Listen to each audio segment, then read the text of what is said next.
Hey, what's good? Deadly is out here with another boxing video. The Berto versus Guerrero fight just finished up.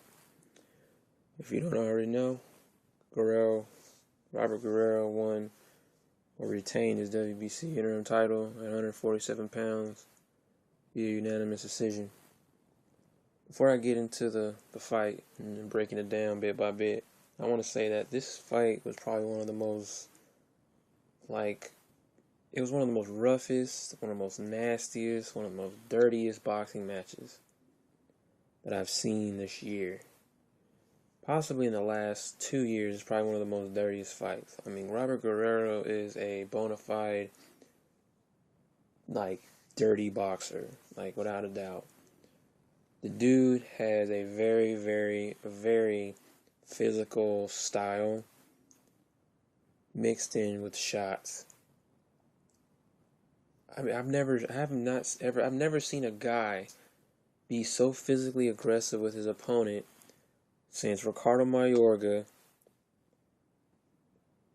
and Castillo Mayweather won. It was really exhausting to watch that fight, to say the least, because Guerrero was so persistent. The fight was grueling. All the grinding, the head grinding, all the trying to, maneuvering, wrestling Berto around the ring. Berto was clearly outmatched. And I don't think Berto was mentally able to go, wasn't mentally capable to handle such a boxing match like that, coming off a 14-month layoff. But anyway, let me get into the fight. The first round, the one thing that came out to me was when Robert Guerrero was deliberately holding and literally holding Berto's head with his right glove while he was punching him with his left over and over and over again. The referee just stood there idly, nonchalantly, just walking to the side, looking, seeing what Guerrero was doing, and did nothing about it. I mean, that's clearly a foul. You can't hold a man's head and punch him. Any referee in the game of boxing would have broke them up or gave the guy a warning. It's like, hey, don't do that again. I'll take a point away from you. Something like that. The referee just let too much physicality take over in this match. What lost Berto the fight wasn't so much the shots that landed on Berto, despite how bad his eyes looked. Both of them were puffy, swollen, you can't see out of neither one of them. It was more so how persistent Guerrero was when it came into being close. And he said in the post-fight interview with Max Kellerman that he had to get on the inside and beat him to the body. He didn't just get in on the inside and beat him to the body. He beat his entire body. It's like he tied Berto up and just literally beat the shit out of him without any gloves on. I mean, if you guys have ever seen the Louis Resto versus the Billy Collins fight, and that's exactly how that's what Berto's face reminded me of. You know what I'm saying? It was really, really hard to watch that fight. Robert Guerrero, whatever the next fight that Guerrero gets into, they need to have a referee that really tells Guerrero, hey, none of that shit is going on in my ring. That's not boxing. I mean, in my opinion, that's not boxing.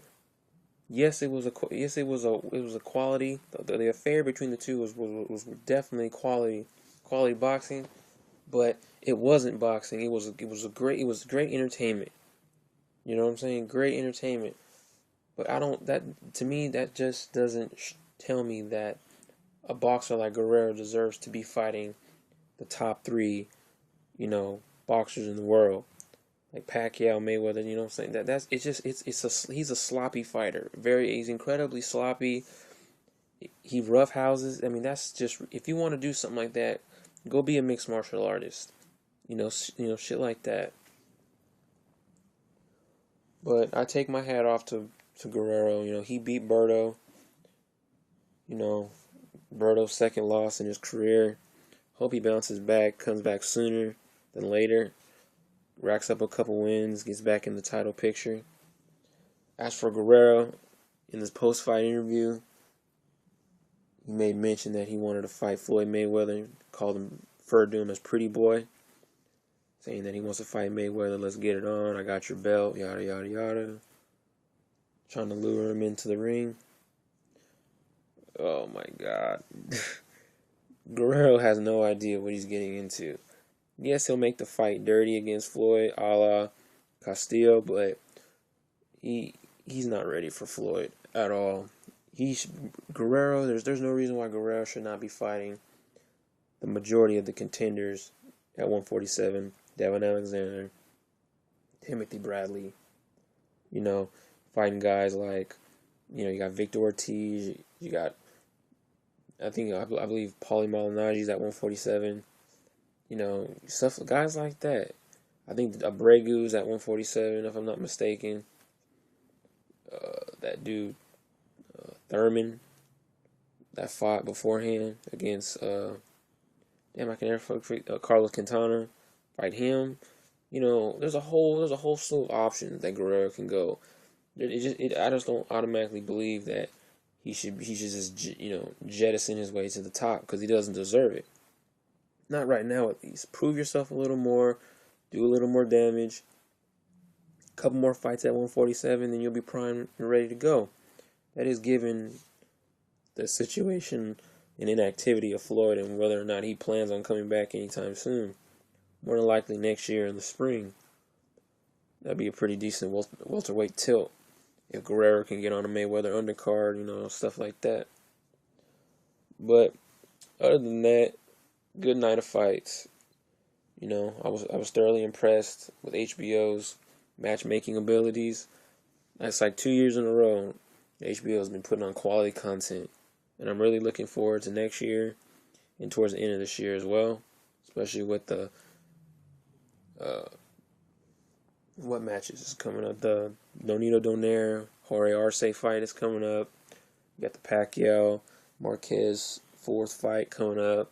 Completely ridiculous and unneeded, but whatever. Next year is gonna be great. I look forward to next year, 2013. It's gonna be awesome. But I'm gonna keep this video relatively short this time around. I just want to come out with a few things, make some points. As I say in all my videos, dislike, subscribe, comment. I'll be back later, hopefully with a few more pointers in terms of Cotto and Trout before they make their appearance. But until then, this is DA. I'm out of here. Peace.